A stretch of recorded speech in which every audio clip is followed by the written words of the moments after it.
خوش آمدید. یہ وظائف کا ہمارا سیگمنٹ ہے. قبلہ مفتی سہیل احمدی صاحب ہمارے ساتھ تشریف فرما ہے اور سوال ہے مفتی صاحب کہ خاتون ہیں ملتان سے، کہتی ہیں میں سسرال میں رہتی ہوں، خوش نہیں ہوں.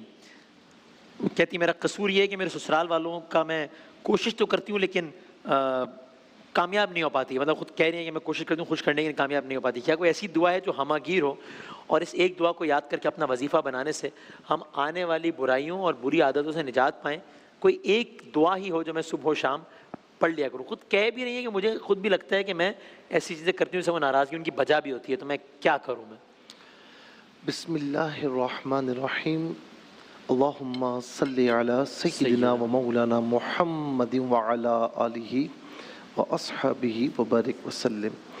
دیکھیں، میں اپنی بہن کو اپریشیٹ تو کروں گا کہ انہوں نے خود یہ بھی کہا کہ ہو سکتا ہے کہ کچھ میرا قصور بھی ہو. عام طور پر کوئی بندہ یہ نہیں کہتا، یہ کہتا ہے قصور اسی کا ہے، میرا کوئی قصور نہیں ہے. دیکھیں، میں دوا بھی عرض کرتا ہوں، دعا بھی عرض کرتا ہوں. صحیح ہے. پہلی بات تو یہ ہے کہ آپ اپنے سسرال والوں کو اس طریقے سے ان کے ساتھ معاملات کریں جیسے آپ اپنے گھر میں اپنے والدین کے ساتھ کیا کرتی ہیں، کیا کرتی تھیں. ٹھیک ہے نا؟ کبھی بڑا ہونے کے ناطے انہوں نے ڈانٹ بھی دیا، آپ نے سن لیا. تو اسی طریقے سے اگر ساس یا سسر کسی معاملے پر اگر ڈانٹ ڈپٹ کر بھی دیتے ہیں مان کے ساتھ تو کوئی بات نہیں، اسے سہ لے. ایک مرتبہ آپ سہیں گی، 10 مرتبہ آپ کی غلطیوں پر وہ پردہ ڈالنے کی کوشش کریں گے انشاءاللہ. صحیح ہے. اچھا، اسی طریقے سے کوئی بات اگر کہنی بھی ہو، بعض اوقات ایسا ہوتا ہے میں اتنا کام کرتی ہوں اور وہ جو دوسری بہو ہے وہ اتنا کام نہیں کرتی اور سارا برڈن مجھ پر آتا ہے. تو اس معاملے کو ایسا نہیں کہ کام کرنے کے دوران آپ جائیں اور آپ کہیں کہ جی میں بہت کام کرتی ہوں، وہ کبھی ان پر اچھا اثر نہیں پڑے گا. اس کا طریقہ یہ ہوتا ہے کہ اکیلے میں شوہر کے ساتھ بیٹھیں، ان کو سمجھائیں کہ اس معاملے کو ذرا دیکھنے کی کوشش فرمائیں، تو وہ شوہر کے اوپر چھوڑیں، وہ اس معاملے کو ہینڈل کر لیں گے. ٹھیک ہے نا؟ اور اسی طریقے سے میں ساس سسر سے بھی کہوں گا، میں نے پہلے بھی کہا کہ آنے والی بہو کو، جو کہ عام طور پر وسیم بھائی نہیں ہوتا، آنے والی بہو کو بہو نہ سمجھیں، اپنی بیٹی سمجھیں. جس طرح بیٹیوں کی 10 غلطیوں پر پردہ ڈالتے ہیں، اس کے ساتھ بھی وہی کام کریں اور اسے بیٹیوں کی طرح یعنی اس کے سر پر ہاتھ رکھیں. آپ دیکھیں کہ گھر کیسے امن کا گہوارہ بن جائے گا. دوسری ایک بات، ساس سسر کی شکایتیں، گھر والوں کی شکایتیں شوہر جیسے ہی گھر آئے اس کے ساتھ نہ کریں. ہاں، جب موڈ اچھا ہو 2-4 باتیں تحمل مزاجی سے کہیں. آپ دیکھیں آپ کی باتوں میں کتنا اثر پیدا ہوگا. اب میں آ جاتا ہوں اور پھر میں ان سے بھی کہوں گا، کیونکہ ایک طرفہ بات میں نہیں کرنی، ان سے بھی کہوں گا، شوہر سے بھی کہوں گا کہ وہ اپنے ماں باپ اور اپنی بیوی کے درمیان برج بنے. ایسا نہیں کہ میرے باپ نے تیرے بارے میں یوں کہا، میری ماں نے یوں کہا، تو نے ایسا کیوں کہا. ایسا نہ کرے، برج بننے کی کوشش کریں تو انشاءاللہ آپ کا گھر جنت بنے گا. اچھا، اب میں عرض کرتا ہوں، یہ دعا ہے لیکن کس کے ساتھ؟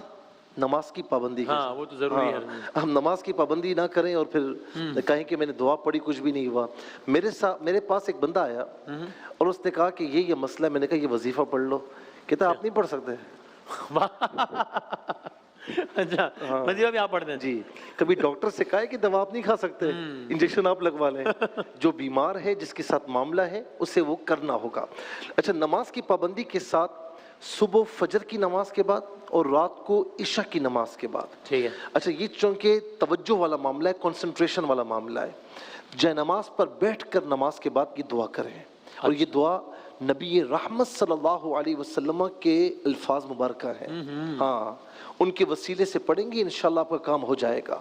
اور یہ جس بہن بیٹی کے ساتھ یہ مسئلہ ہو وہ پڑھ سکتی ہے، کوئی اجازت کی ضرورت نہیں. صحیح ہے. اللہم انی اعوذ بک من الہم والحزن والعجز والکسل والبخل والجبن ودلع الدین وغلبۃ الرجال.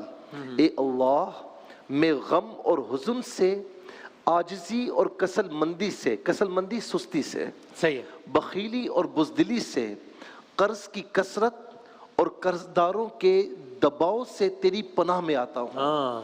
بس یہ انشاءاللہ یہ بخاری شریف کی حدیث ہے، میرے نبی کے الفاظ ہیں. سبحان اللہ. اسے آپ 11 مرتبہ پڑھ لیں، اول آخر درود 3 پاک بار کے ساتھ۔ درود شریف کے ساتھ، اس لیے کہ دعا محجوب ہوتی ہے جب تک میرے نبی ان کی آل پر ان کے اصحاب پر درود پاک نہ پڑھا جائے۔ یہ پڑھیں انشاءاللہ، آپ دیکھیں کہ دنوں میں آپ کا مسئلہ حل ہوگا۔ دوسری ایک بات، سورہ توبہ کی آخری آیت ہے، فَإِن تَوَلَّوْا فَقُلْ حَسْبِيَ اللَّهُ لَا إِلَهَ، تو آپ کو یہاں سے پڑھنی ہے حَسْبِيَ اللَّهُ لَا إِلَهَ إِلَّا هُوَ عَلَيْهِ تَوَكَّلْتُ وَهُوَ رَبُّ الْعَرْشِ الْعَظِيمِ۔ اس کا معنی یہ ہے کہ میرا اللہ مجھے کافی ہے، اس کے سوا کوئی معبود نہیں، میں نے اسی پر توکل کیا اور وہی عرش عظیم کا رب ہے۔ اس کو دن میں کسی بھی ٹائم 3 مرتبہ پڑھ لیں، انشاءاللہ اللہ رب العالمین کرم فرمائے گا۔ اور اللہ تعالیٰ کا ایک صفاتی نام ہے رافع، رافع، بلند کرنے عرفہ، والا۔ ہاں، جی جی بلند، جی، عرفہ والا ہم کہتے ہیں نا، ہاں ہاں، تو رافع اس میں فاعل ہے، بلند کرنے والا، صحیح ہے۔ ٹھیک ہے نا۔ یہاں پر ہم کسی کا دامن پکڑ لیتے ہیں، مجھے ذرا آگے بڑھا دو، ہاں، وہ بڑھائے نہ بڑھائے، لیکن جب آپ نے اللہ تبارک و تعالیٰ کی بارگاہ کا دامن پکڑ لیا نا تو وہ بڑھائے گا۔ تو اسے صبح و شام 11 مرتبہ پڑھ لیں، اول آخر 3 بار درود شریف کے ساتھ۔ میری بہن، میری بیٹیاں، انشاءاللہ یہ مسئلہ آپ کا حل ہو جائے گا انشاءاللہ، جزاک اللہ، بہت نوازش، بہت نوازش۔ ایک بریک کے بعد میزان کے دسترخوان پہ حاضر ہوتے ہیں انشاءاللہ۔